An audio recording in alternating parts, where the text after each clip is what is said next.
네, 다시 돌아왔습니다. 오늘 우리의 주제가 기로에선 위안화의 진로와 그 영향인데요. 그 본 주제로 한번 다시 돌아가 볼게요. 그 단도직입적으로 한번 질문을 던져볼까 하는데요. 알파조님, 앞으로 네. 위안화는 어떻게 되나요? 그 위안화가 앞으로 어떻게 움직일까? 네. 이 질문에 대해서는 사실 이견이 거의 없어요. 그 위안화 하락세가 계속된다라는 의견이 거의 대부분입니다. 뭐 아니라고 얘기하는 사람도 없지 않아 있긴 한데 아니라고 얘기하는 건 중국 좀 확실하게 위안화 평가 잘 안 한다는 얘기는 하고는 있습니다만은 시장 참가자들이 보건대 위안화 하락세는 계속된다라는 의견이 뭐 절대 다수를 차지하고 있고요.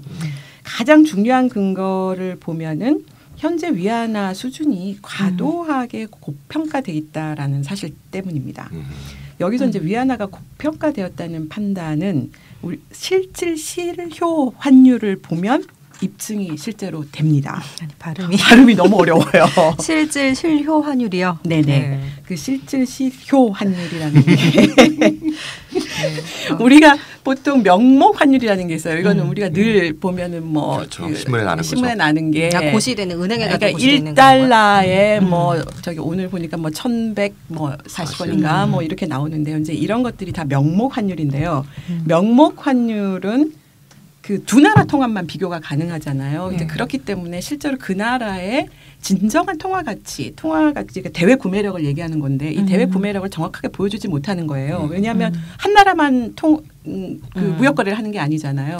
그래서 실질 실효 환율이라고 하는 거는 어떤 나라의 교역국들, 주요한 교역국들을 다 그 고려를 하고 또 다른 측면 하나는 뭐냐면 대외 구매력을 결정할 땐 그 나라의 물가 상승률도 그렇죠. 영향을 미치거든요. 그래서 주요 국가들하고 교역 국가들하고 교역 비중하고 그 나라 물가 상승률을 다 감안해서 종합적으로 판단해서 계산한 게 실질 실효 환율입니다. 그래서 이게 1대1로 어떤 다른 나라랑 두 나라 통화를 비교하는 거에 비해서는 실질적으로 그 나라 통화 가치를 표현하는 것이다라고 이렇게 얘기할 수 있는 그런 지표인데요. 2015년 말 그 위안화의 실질 실효 환율이 2010년 대비 한 130으로 역대 최고치를 보이고 있습니다. 100보다 크면 이제 고평가됐다는 예, 얘기죠. 그렇죠. 100일 기준인 거예요? 100일 기준으로 기준 연도가 있고 그다음에 이제 그 100일 기준으로 해가지고 실질 실효 환율이 올라가면은 고평가된 건데 환율이 올라가면은 저평가된 그렇죠. 거거든요.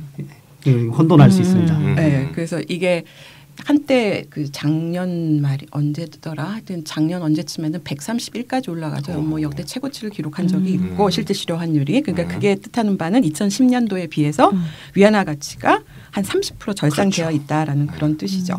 이게 그게 그렇게 되는 것이 달러 아까 조금 전에 그 선진국의 통화 정책이 괴리 디버전스를 보이고 있다고 말씀드렸지 않습니까?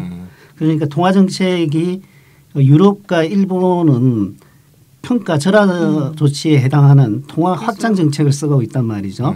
그래서 그 위안화는 달러에 연동을 시켜놨었는데 달러는 가치가 높아지니까 위안화가 덩달아 가치가 높아지고 그러니까 유로라 엔화에 대해서는 상대적으로 고평가되었던 거죠.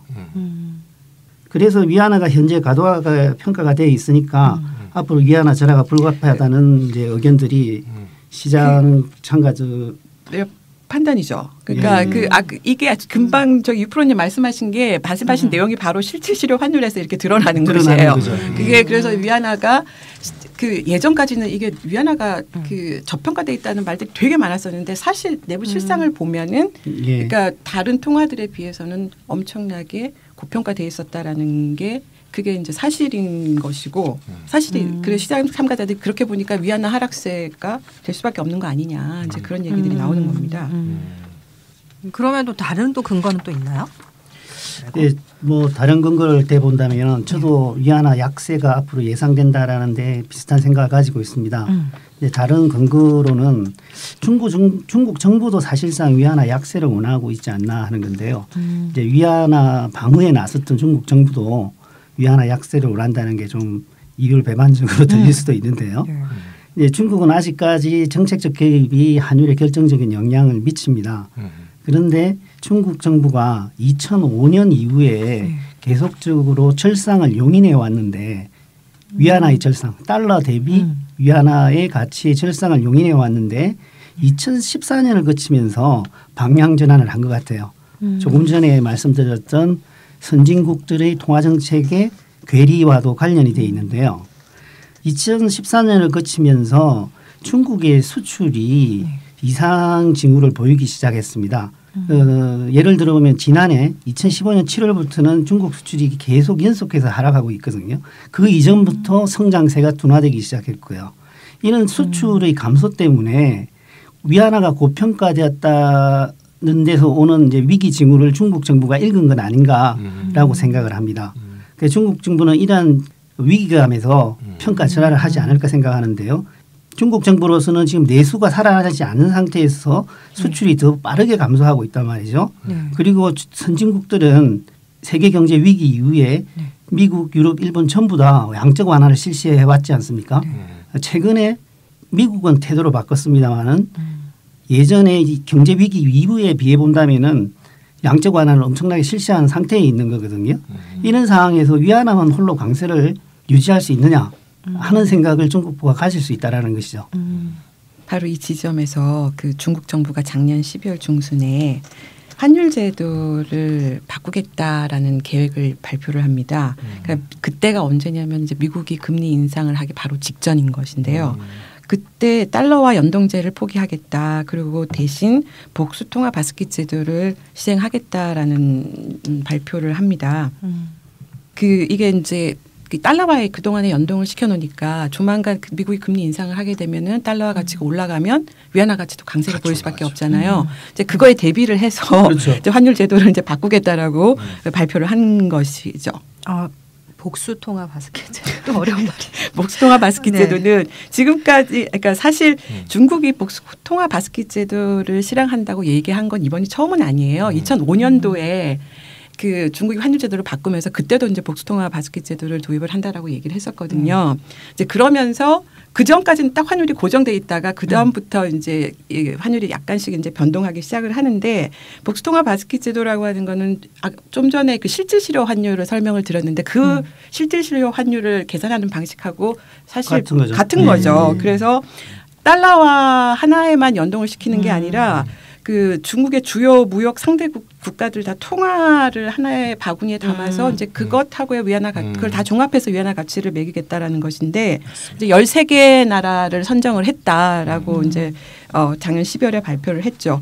근데 문제는 이게 이제 언제부터 적용될 것인지 지금 적용을 하고 있는지 사실 잘 모릅니다만은 어쨌든 이게 이제 복수통화 바스켓 제도를 한다는 것은 달러 연동제에 비해서는 훨씬 더 이제 시장 친화적인 방식으로 환율 제도를 바꾼다라는 것이고 중국 정부가 이제 늘 이 점을 강조를 하고 있는데 사실 맞습니다. 복수통화 바스켓 제도라고 하는 게 지금 변동 환율제 완전히 시장에 이제 맡겨버리는 그 수요와 공급에 의해서 환율을 정하게 하는 그런 변동 환율제 가기 직전 단계로 볼 수 있기 때문에 중국 정부가 아주 전향적인 시장 개혁을 하는구나라는 이런 시각으로 해석을 할 수 있는데요. 사실 그 이면을 이렇게 살짝 들여다보면은 그러니까 이게 시장에서 정해지는 환율에 따라서 중국 정부가 환율을 가져가겠다는 뜻이잖아요. 근데 지금 시장 환율이라고 하는 게 위안화가 지나치게 고평가돼 있으니까 시장 환율을 맞춰 나가겠다라는 뜻은 위안화 환율을 그러니까 위안화 가치를 이제 그 아래로 끌어내리겠다 이제 이런 뜻으로 해석을 할 수 있기 때문에 이제 이걸 보면서도 중국 정부가 겉으로는 위안화 절하 절대 안 합니다라고 얘기를 하는데 한편으로는 시장 환율에 맞추겠다라고 하는 게 의미하는 게 결국은 중국 정부가 위안화 절하로 태도를 바꾼 것이 아닌가. 그걸로 이제 보여주는 거 아닌가. 몸으로 보여주는 말은 이렇게 얘기하죠. 몸으로 보여주는 거 아닌가 이제 이런 것이죠. 이 때문에 첵시트라는 말이 나온 건데요. 차이나 엑시트 그러니까 그렉시트 이런 데 비유한 건데요. 이제까지 그 위안화는 달러의 연동, 패깅이라고 그러는데 달러의 연동을 시켜놨었는데 이제부터 달러 연동제를 해서 벗어나려고 하는 거 아닌가. 언패그 하려고 하는 것 같다. 그렇게 되면 결국 달러와 위안이 같이 움직이는 데서 위안이 통화권에서 탈출하는 효과 같은 것을 낸다. 그래서 첵시트라는 말을 어떤 그 분석가가 사용했는데요. 출구가 이렇게 많아. 별로 출구도 아니면서 다시 이 첵시트라는 말을 쓴 것은 그것이 세계 경제의 가장 큰 불확실한 요인 중에 하나다라는 뜻에서 새로운 개념을 만들어낸 것이죠. 그 위안화 절하 요인이 진짜 정말 많아요. 근데 중국 경제의 펀더멘털 근본적인 실물에 대한 비관론도 빼놓을 수 없는 위안화 절하 요인으로 볼 수 있을 것 같아요. 물론 이제 단기적인 환율의 움직임은 실물 경제하고 직접적 관련은 없죠. 네. 근데 이제 중장기적으로 보면 결국 실물이 이제 튼튼하는 거, 안 튼튼하냐 이런 문제가 결국 추세적 방향을 결정하는 핵심 변수 아니겠습니까? 네. 무디스나 S&P 같은 미국의 신용 평가 기관들도 최근에 중국 국가 신용 등급하고 주요 기업들의 신용 등급 전망을 하향 조정했어요. 네. 그만큼 중국 경제 앞날이 어둡다 이런 얘기를 볼 수 있겠고요. 외부에서 우리가 뭐 정확한 사정을 파악하기는 어렵지만 은행권 부실도 좀 심각한 수준이 아닌가 이렇게 보이고요. 2008년도 글로벌 금융위기 이후에 부채에 의존한 성장이 어떤 임계점에 도달한 게 아니냐 이렇게 좀 느껴지기도 하고요. 따라서 이제 연착륙을 유도하기 위한 정부의 개입이 필요한 그런 상황이다 이런 말도 나오고 있고요. 어쨌건 이제 중국 경제에 대한 이런 비관론은 경기적 요인으로 보기보다는 구조적 요인이기 때문에 쉽게 극복하기가 어렵습니다. 그러니까 바로 이런 실물 경제 문제 이것도 위안화 절하를 뒷받침하는 이제 근거라고 반드시 이제 우리가 생각을 해야 됩니다. 예, 무디스와 S&P는 신용 등급을 중국의 신용 등급을 내렸지만 피치는 내리지 않았거든요. 그러면서도 부채 문제는 심각한 수준이다라는 코멘트는 달았습니다. 그렇지만 제 생각에는 부채 문제가 심각한 것은 맞지만은 중국 은행들의 중요한 예금 기관이 아직까지 중국 일반인들의 예금입니다. 상당히 중국 은행들의 수입원이 탄탄하다고 생각을 하거든요. 그래서 은행 위기로 다시 번질 수 있을 정도로 부채 위기가 심각한가에 대해서는 다시 한번 검토해 봐야 한다는 생각을 합니다. 뭐 이게 바로 지금 헤지펀드들이 중국 경제가 경착륙을 한 해 만에 놓고 지금 논쟁을 벌이는 가장 핵심적인 이유 원인이라고 보는데, 그러니까 은행권이 붕괴하느냐 마느냐 이 문제거든요. 이제 그거에 대해서는 입장이 지금 완전히 뭐 극단적으로 양쪽이 갈려 있는데 어쨌거나 부채 문제가 심각하지만 그게 곧 은행 시스템이 붕괴한다라고 보기는 어렵다. 예. 그리고 이제 중국 정부도 얼마든지 구제금융을 해서 은행권 되살릴 수 있거든요. 맞습니다. 그 능력은 여전히 갖고 있기 때문에 저도 그렇게 좀 생각합니다. 과도하게 이게 부채 문제가 많다고 그 나라 이제 은행 시스템이 붕괴한다 이렇게 결론 내리기는 좀 어려운 거 아닌가라는 생각이 저축률도 들고요. 아직 높고. 예. 그래서 경착륙 주장이 끊이지 않고 제기되는데 얼마 전 소로스도 뭐 어저께인가요? 뭐 다시 또 이제 이 문제를 거론을 했고 오늘 아침에도 어디 유명한 글로벌 금융기관이었는데 중국 경제 경착륙 가능성 높다. 부채 문제 때문이다. 이런 보도가 또 다시 나오고 있더라고요. 근데 어쨌거나 이게 뭐 경착륙 주장이 은 계속 나오는데 또 근거도 사실은 뭐 정확 희박한 것도 하다고 얘기도 할 수도 있고 그렇지만 어쨌든 중국 경제의 성장 엔진이 싣고 있다는 것은 부인할 수 없는 사실인 것 같습니다. 그래서 현재 시장에서 보건대 중국 경제에 활력을 불어넣을 수 있는 것은 중국 정부가 적극적으로 경기 부양 정책을 쓰는 방법밖에 없지 않겠느냐. 좀 전에 말씀드린 내수도 잘 안 살고 수출은 지금 작년에 처음 마이너스였었고 이런 상태에서 이제 경기 부양을 해야 된다. 그런데 지금까지 중국 정부가 위안화 가치를 그 방어를 하려고 외환 시장에 지금까지 쭉 개입을 하면서 뭐 거의 우리가 엄청난 돈을 썼다고 했잖아요. 근데 그건 사실상 지금 중국 경제에 필요한 경기 부양에 역행하는 그렇죠. 정책입니다. 왜냐하면 외환 시장에 개입한다라는 것 자체는 위안화를 시장에서 거둬간다라는 뜻이기 때문에 통화 긴축 효과를 갖는 것이거든요. 당연히 이제 경기 부양에는 역행할 수밖에 없는 거고 중국도 다른 선진국들과 마찬가지로 경기 부양을 하려면은 적극적인 통화 정책 우리가 뭐 양적 완화라는 표현을 선진국 다 쓰고 있는데 어쨌든 그 통화 완화 정책을 필요한 상황이고 결국 그렇게 된다면 위안화 절하로 나갈 수밖에 없는 것이겠죠. 뭐 쉴 새 없이 달려왔어요. 정말 위안화가 하락세를 보일 수밖에 없는 수많은 이유를 한번 얘기를 해봤는데 자 이쯤에서 오랜만에 정리를 한번 해볼까 합니다. 네. 정책 1. 네. 1. 실질 실효 환율을 볼 때 위안화가 고평가돼 있다. 네. 뭐 2. 사실이니까요. 수출 부진 뭐 이런 그러니까 세계 경제의 상황상 중국 정부가 위안화의 약세를 원한다. 그리고 3. 복수통화 바스켓제도 도입은 평가 절하로 가게 된다. 4. 중국의 실물 경제가 비관적이다. 그리고 5. 경기 부양을 위해서는 위안화를 푸는 적극적인 통화 정책이 필요할 거다. 네. 이렇게 정리할 수 있겠죠. 네. 잘하셨습니다. 네, 이 위안화 하락세를 좀 비유해 보면 말이죠. 이 내리막길에 들어선 자동차 같아요. 예. 운전석에는 이제 중국 정부가 앉아서 운전을 하고 있고요. 위안화 절하로 환율 정책 방향을 정한 운전수는 내리막길에서 차가 이제 알아서 굴러가니까 굳이 가속 페달을 밟을 필요는 없어요. 그렇죠. 너무 가속이 붙어갖고 이게 통제가 안 될 것 같으면 그때 적당히 그때마다 브레이크를 조금씩 밟고 있다. 이렇게 이제 볼 수 있는 상황 같아요. 예, 정말 아주 적절한 비라고 생각합니다. 하나 추가하자면은 헤지펀드가 헤지펀드가 뒤에서 차를 밀고 있는 거죠. 이제 막 밀고 있는 거예요. 그러니까 세게 밀면 중국 정부가 브레이크를 좀 세게 밟고 이제 지금 이런 상황. 브레이크 밟지 마 이씨 이러면서. 근데 이제 브레이크가 터질 것이다라고 하는 게 브레이크가 이제 예, 터질 것이다라는 것이 이제 헤지펀드들의 작동이 안될 생각인데 것이다. 헤지펀드들의 생각이고 이제 그때 위안화가 이제 폭락한다 이제 이렇게 보는 자기들 것인데요. 하방 포지션이라 자기네 힘을 믿는 자기네들 힘을 믿는 거죠.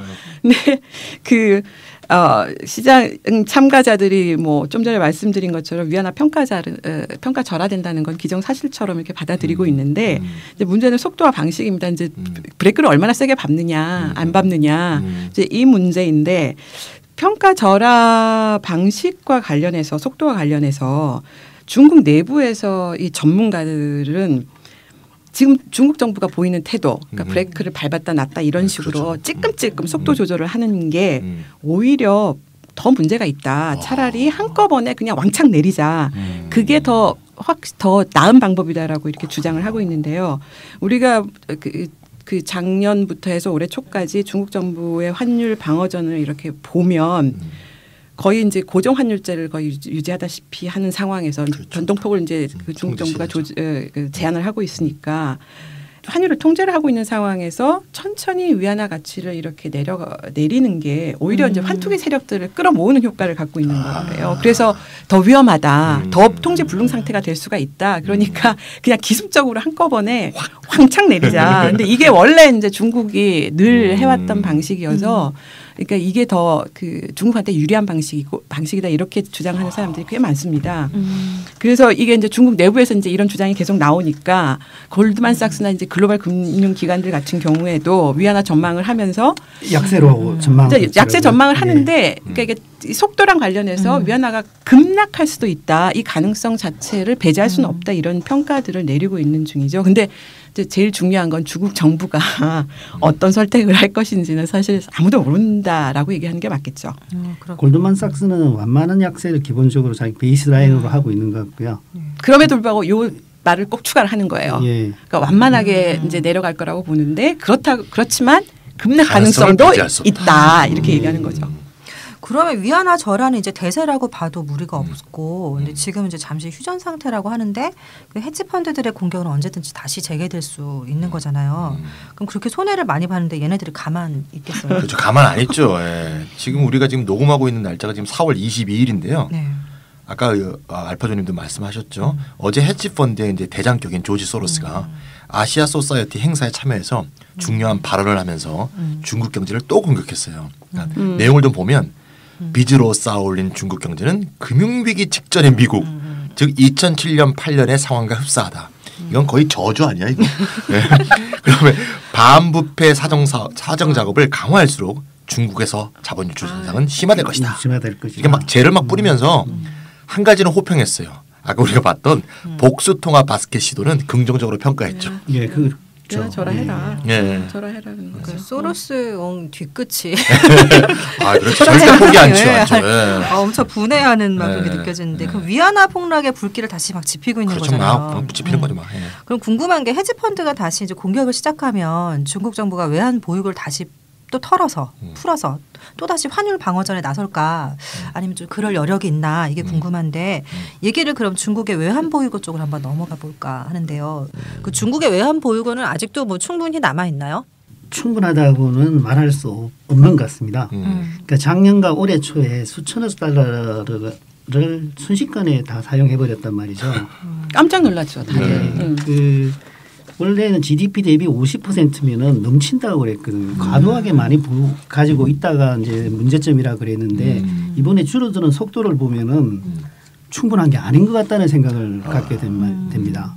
1차적인 또 하나의 문제는 외환 보유고가 있다 하더라도 가용한 외환 보유고가 얼마인가 하는 건데요. 그렇죠. 중국의 외환 보유고가 3조 2천억 달러로 세계 최대 규모이지만 중국 정부가 언제든지 원할 때 가져다 쓸 수 있는 것이 얼마인가 하는 건 또 다른 문제라는 거죠. 그렇죠. 그러니까 솔직히 중국 정부가 외환 보유고를 어떻게 운영하는지는 뭐 국가 비밀 상황이기 때문에 우리가 잘 알 수가 없죠. 어디다 투자를 해서 묶여 있는 돈이 얼마인지 또 쉽게 환전할 수 있는 현금화할 수 있는 것은 또 얼마인지 추측만이 있을 뿐이거든요. 친실 게임 같은 양상으로 논쟁이 가열되기도 하는데요. 뭐 그것은 장인 코끼리 더듬는 격이라서 이렇다 말씀을 드리기가 상당히 곤란하고요. 우리가 이렇다는데 이렇다 말씀을 이렇다 얘기해줘야지. 그래서 지금 더 중요한 것은 조금 전에 말씀드렸던 중국 정부의 자본 통제 능력이 어떻게 되는가가 중요할 것 같아요. 외환 보유고를 사용하지 않으면서 환율을 방어할 수 있는 방법은 자본 통제거든요.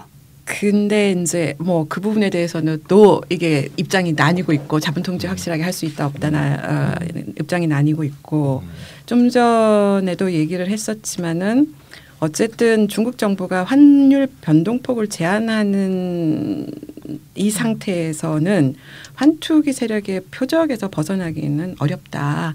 뭐 그 홍콩 같은 경우도 이제 지금까지 계속 고정 환율 제도를 유지하고 있으니까 뭐 매번 공격을 당할 그렇죠. 수밖에 없는 운명인데요. 이제 환율 방어전이 이제 길어지게 되면 중국 정부한테도 좀 난감할 수 있습니다. 왜냐하면은 대부분의 많은 헤지 펀드들은 이제 위안화 약세 계속 베팅을 하고 있는 경우에 중국이 아무리 외환 보유가 많다 하지만 실제로 버티기 어려울 것이다라고 확신을 하고 있거든요. 그 IMF가 가이드라인을 제시한 적이 있습니다. 중국의 최소 외환 보유고가 얼마 정도면 되느냐인데 최소.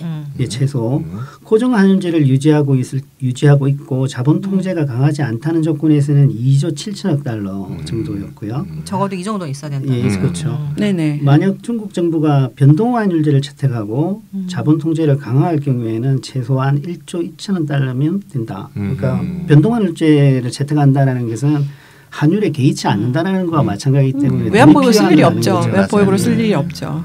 네, 그래서 한번 제가 충분하지 않다고 말씀드렸던 것은 중국의 외환 보유고가 작년과 같은 속도, 즉 한 달에 500억 달러 정도의 속도로 줄어든다고 가정하면 어떻게 되겠습니까? 뭐 10달이면 5천억 달러고 지금이 그쵸. 3조 2천억 달러니까 10달이면 IMF가 말한 2조 7천억 밑으로 떨어지는 10달이면 딱 예, 되는 거죠. 10달이면. 그렇습니다. 그렇죠. 그래서 CLSA라는 홍콩의 컨설팅 그 회사 같은 경우에는 2017년 가면은 연동제는 자연스럽게 파괴될 것이다라고 예측을 내놓기도 합니다. 그 세계 1위인 그 중국의 외환 보유고가 아예 안전망 역할을 못할 거라는 근거로 또 다른 계산 방법도 되게 있는데요. 재밌어요. 계산을 하는 사람들이 이제 막 이런저런 평가를 내려놓는 거죠. 중국이 외환 시장을 개방하면서 개인이 연간 최대로 바꿀 수 있는 외화가 이것도 역시 5만 달러까지예요. 그럼 산술적으로 한번 계산해 보면 중국 인구가 14억이죠. 그 중에서 이제 상위 5%의 부자가 있다고 보고요. 상위 5%만 봐도 700만 명이에요. 그 700만 명이 각 한 명당 5만 달러까지 다 바꾼다. 한꺼번에. 그러면 3조 5천억 달러가 그냥 사라지거든요. 그냥 없어지는 현재 중국 외환 보유고가 단칼에 이제 외환 보유고가 5%만 다 그렇게 5만 달러면 6천만 원 좀 못 되는 거예요. 큰 돈이 아니죠. 큰 돈이 아닌데. 큰 돈이 아닌데도 불구하고. 예. 그러니까 한마디로 순식간에 외환 보유고가 바닥이 날 수도 있다. 이걸 상징적으로 보여주는 이제 계산법이고요. 결국 외환 보유고를 탕진하는 그런 환율 방어전은 성공하기 어렵고 환투기 세력들만 도와주는 꼴이 될 수도 있다는 그런 계산법이다. 이렇게 말할 수 있습니다. 그러면 이제 중국 정부의 환율 방어전의 그 의사, 뭐 얼마큼 하겠다, 의지, 뭐 혹은 폭 이런 거에 따라서 위안화 절하의 정도가 결정이 될 것 같은데 그럼 어떻게 될까요? 전망을 한번 얘기 좀 해주시면. 뭐 좀 전에 말씀드린 것처럼 그 위안화 환율을 이제 시장에서는 대세로 보고 있고 그러면은 이제 남는 문제가 그럼 언제까지 뭐 영원히 하락하진 않을 테니까 언제까지 얼마 정도 어느 정도로 위안화가 절하될 것이냐 이거에 대해서도 시장에서 바라보는데 입장이 크게 다르지가 않습니다. 보통 올해 내년까지는 위안화 하락세가 계속된다고 지금 거의 다 보고 있고요.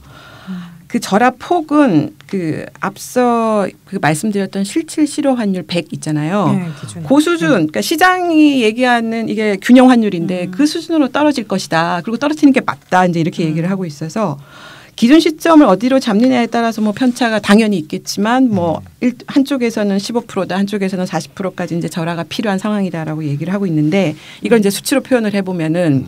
그러니까 달러화 대비 위안화 환율이 지금 현재 이제 6.5 아래에서 지금 뭐 이렇게 움직이고 있는데 2005년에 고정 환율제를 포기를 하고 이 통화 그 복수 통화 바스켓 제도 도입을 했을 때 그때 위안화 가치가 한 8.2 정도, 그러니까 그 달러화 대비 위안화 가치가 8.2 위안 정도까지였었어요. 이게 2005년 수준. 예, 2005년 수준으로 이제 아까 뭐 시장에서 판단하건데 15%다 20% 평가 절하된다라고 얘기할 때. 그러면은 고 달러화 대비 위안화가 8.2까지 간다. 그때 수준까지 이제 그렇게들 얘기들을 하고 있고요.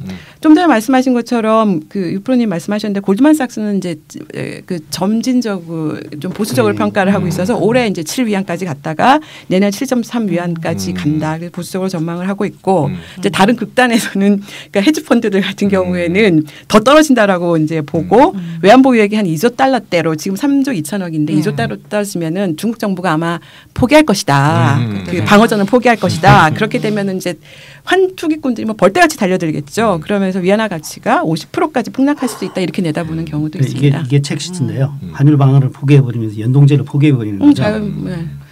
환투기꾼들이 벌떼처럼 달려든다 하셨는데 이쯤 되면 벌떼가 아니라 파리떼. 파리떼는 좀 안 무섭잖아. 하이에나. 아니 시체를 뜯어먹는 까마귀인가? 네, 어쨌든 애들이 좀 마음에 굉장히 상쾌하지 않아요. 좀 그렇지 않아. 그럼 이제 마지막 얘기로 좀 넘어갈까 하는데요. 적어도 내년까지는 위안화 약세가 계속될 거라고 보셨잖아요. 그럼 위안화의 그 지속적인 평가 절하가 세계 경제나 혹은 이제 나가서 한국 경제는 어떤 영향을 미치게 될까 한번 말씀해 주셨으면 좋겠어요. 예, 항상 그 전망이라는 건 어려운 질문입니다. 전망을 어떻게 하시냐 대답하기가 참 쉽지 않은 건데요. 일단은 뭐 위안화 절하 속도나 절하 폭에 대해서 다양한 그 예측이 나오는 거와 같이 내서 알 수 있듯이 상당히 불확실한 건 아니겠습니까? 그리고 뭐 경제학자들은 잘 못 맞춥니다 또. 근데 뭐 왜 못 맞히는가 하면 위안화 절하가 세계 경제와 다른 경제에 미치는 경로가 너무 복잡해서 그렇다는 거죠. 경제학의 한계는 아니라고 말씀드려야 되나? 근데 일단은 일반적인 차원에서 말씀드리면요, 위안화 절하는 한편에서는 수입 물가가 상승해서 중국의 구매력이 낮아지고 다른 한편에서는 수출 물가가 낮아져서 수출에는 유리하게 되는 거죠. 그렇죠. 이론이죠. 이론이죠. 책에 나오죠. 그런데 지금 과연 이제 중국 경제에서 이런 상황이 계속 펼쳐질 것인가. 먼저 긍정적인 측면으로 수출이 늘어날까. 이 부분에서는 안타깝게도 위안화 약세에도 불구하고 수출을 부양하는 효과는 기대에 미치지 않을 수 있다. 예전과는 다를 수 있다. 그렇죠. 그건 당연한 이야기인데 선진국의 수요가 지금 지지부진합니다. 이제 팔 곳이 없어도 환율이 팔 곳이 없으면 환율이 떨어져도 팔 수가 없는 것이죠. 좋아질 수가 없는 거죠.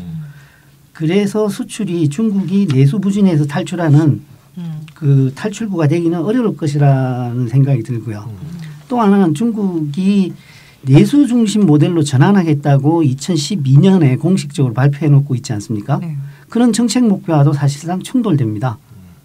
위안화 약세라는 것은 과거의 수출 주도 경제로 회귀하겠다는 이야기나 마찬가지거든요. 그리고 이제 위안화가 약세가 되면은 중국의 수입 물가가 높아지게 되는 거죠.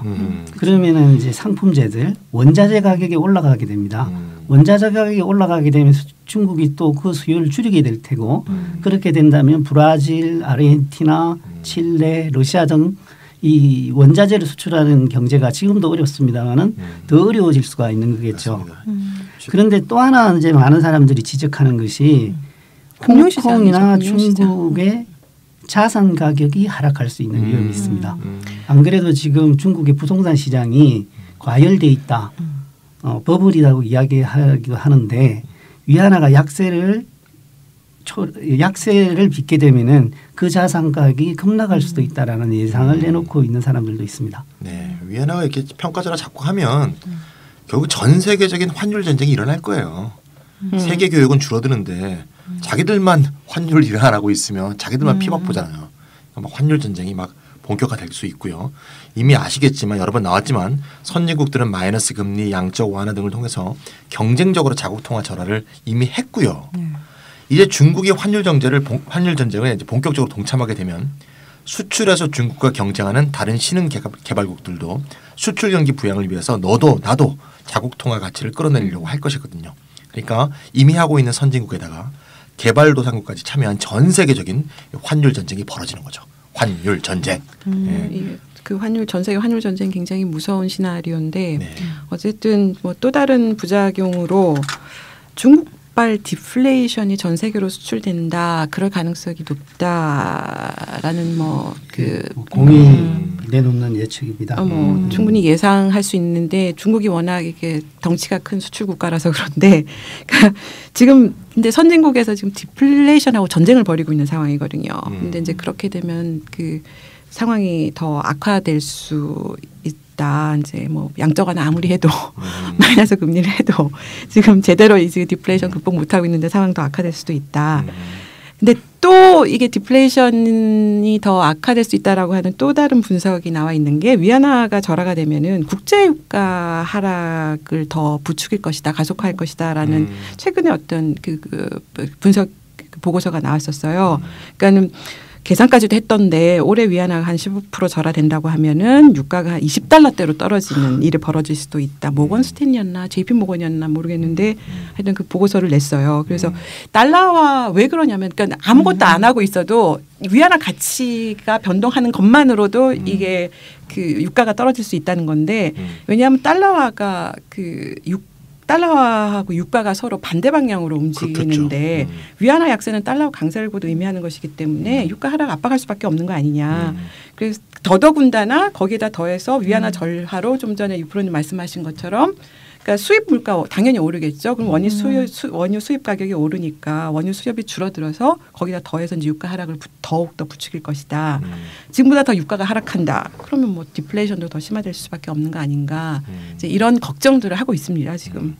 아유 신산스러워서 원. 이게 무슨 상황이야? 악순환에 시장 경제 이렇게 부정적인 결과를 가져온다. 그럼 한국 경제도 뭐 별반 다를 바는 없을 거 아니에요. 근데 좀 어떻게 예외라고 좀 말씀을 좀 해주실 분 안 계세요?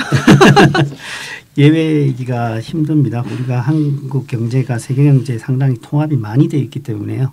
특히 중국 경제와는 글로벌 금융 위기 이후에는 한국 경제와 중국 경제는 한 배를 탔다고도 할 수 있거든요.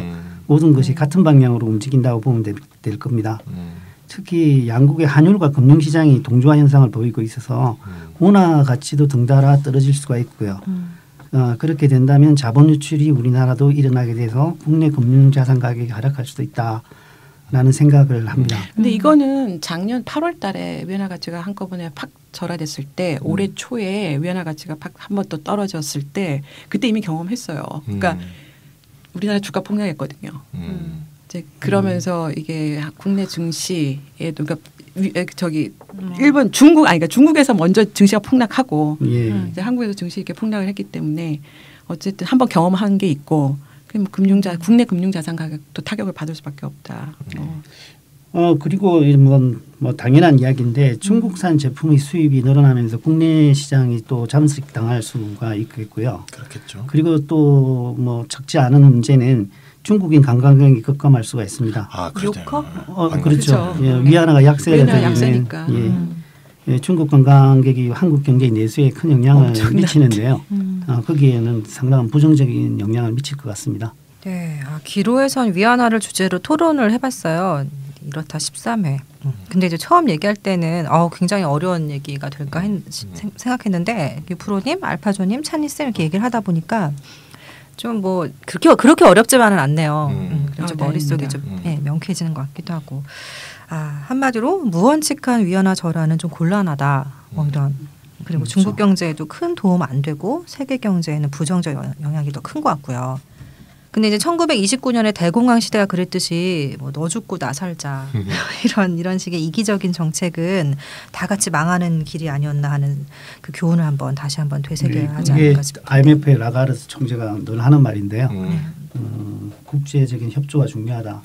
뭐 그런 면에서도 중국이 갑자기 평가 조사를 하게 된다고 했을 때는 그 책임을 다 중국이 져야 되는 문제가 있기 때문에 또 그런 가능성이 좀 낮지 않나 하는 생각도 갖게 합니다. G20이 그래서 만들어진 것이거든요. 글로벌 금융위기 이후에. 근데 약간 자기 역할을 못하고 있다라는 그런 비판들을 많이 받고 있는데 지금 그 어느 때보다 G20의 공조가 필요한 때인 거는 분명합니다. 근데 뭐 제 생각은 또 공조를 한다고 해서 이 세계 경제 위기의 구조적 문제가 해결되느냐? 그러니까 그냥 확 터져버리는 게 낫지 않냐? 아, 그건 너무 좀 덜 아프게 하자라는 거죠. 뭐.